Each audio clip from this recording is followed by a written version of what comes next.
مؤشر لمقاطعة الشركة بتاعة الاتصالات بتاعته.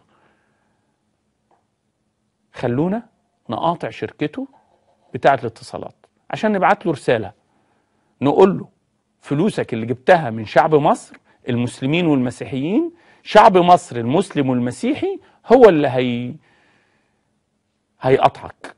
وبيتهيألي الإخوة المسيحيين من أهل مصر لا يوافقوا إطلاقا على ما نشر على صفحة التويتر لنجيب ساويرس، راسم ميكي ماوس ملتحي وبلحية كبيرة، وراسم ميني أو ميمي الجارة لميكي ماوس وهي لابسة النقاب، وبيتكلموا عن التوبة وحالتهم قبل التوبة وبعد التوبة.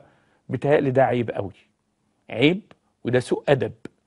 وبيتهيألي الإخوة المسيحيين الشرفاء يرفضوا هذا الكلام.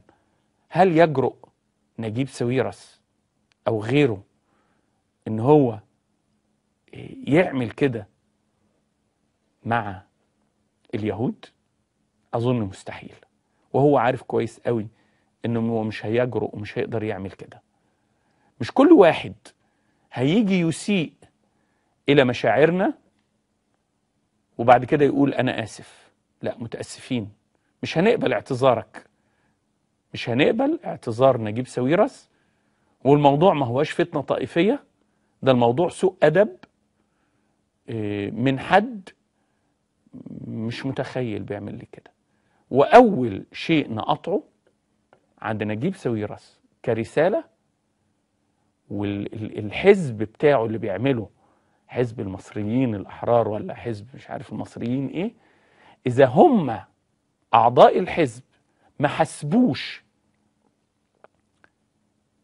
أحد مؤسسي هذا الحزب وهو نجيب ساويرس، بتهيألي الشعب المصري هيكون ليه موقف واضح جدا من هذا الرجل. ما هواش فتنة طائفية ولا الموضوع ليه علاقة بالفتنة الطائفية.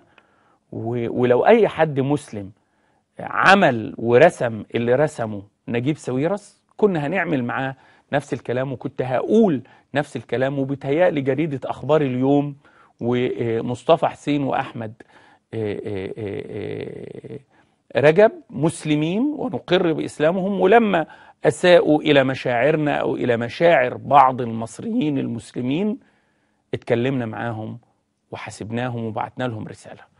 نجيب ساويرس بنتكلم معاه وبنحاسبه وبنبعت له رسالة، ويجب أن يكون مصري شريف يعيش على هذه الأرض مع جيرانه من المسلمين. ونجيب ساويرس أنا مش هتكلم على المحاضرة بتاعته اللي عملها في باريس من شهرين تقريبا، والمحاضرة عندنا ومش هتكلم عليها، لكن أكيد أصحابه وأصدقائه هيبلغوا. فنرجو أنه يحتاط من الإساءة إلى أي حد مصري، ومش نجيب ساويرس بس، أي حد على أرض مصر ما يسئش إلى أي مصري إطلاقا. الزمن ده عدى وخلص.